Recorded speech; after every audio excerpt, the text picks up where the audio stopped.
तर रत्नागिरीतील खेडमध्ये पावसाचा जोर अद्यापही कायम आहे। खेड दापोली महामार्ग आता वाहतुकीसाठी बंद करण्यात आला आहे। नारंगी नदीचं पाणी रस्त्यावर आल्यानं वाहतूक ठप्प झाली आहे। सध्या जगबुडी नदी देखील 9 मीटरवरून वाहत असताना पाहायला मिळते आहे।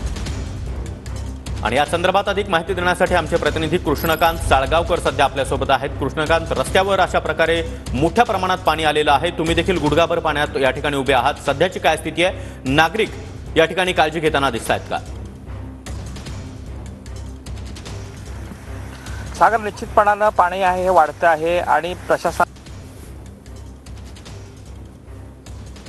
त्यामुळे आवश्यकता जर असेल तरच तुम्ही घरामध्ये बाहेर पडा, अन्यथा घरातून बाहेर पडू नका, असे स्पष्ट आदेश जे आहेत हे इथं प्रशासनाने जारी करण्यात आलेले आहेत। आपण या दृश्यांमधून बघू शकता की खेडमधली परिस्थिती आहे ही कशी परिस्थिती इथं निर्माण होत चाललेली आहे। इथं असणारी बाजारपेठ आहे, ह्या बाजारपेठेमध्ये हे पाणी आहे हे वाढत चाललेलं आहे। खेड शहराला दोन्ही नद्यांचा धोका आहे, एक म्हणजे खेडमध्ये असणारी जगबुडी आणि दुसरी खेडच्या बाजूने जाणारी नारंगी। ह्या दोन्ही नद्यांचं पाणी खेड शहरात येत असतं। आता आपण हे दृश्य पाहत आहोत, ही दापोली खेड रस्त्यावरची दृश्य आहेत आणि ह्या काही मीटरचा भाग आहे, 400 मीटरपेक्षा जास्त हा भाग आहे।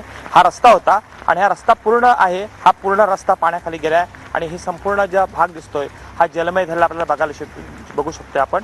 इथं असणारी दुकानं आहेत, हॉटेल्स आहेत, ही पाण्याखाली गेलेली आहेत। अजूनही काही तास असाच जर पाऊस पडत राहिला तर मात्र ही परिस्थिती आहे ही अजून वाढण्याचा या ठिकाणी धोका निर्माण झाला आहे। सागर, नक्कीच कृष्णकांत, त्यामुळे तुम्ही देखील काळजी घ्या रिपोर्टिंग करत असताना। धन्यवाद या माहितीसाठी।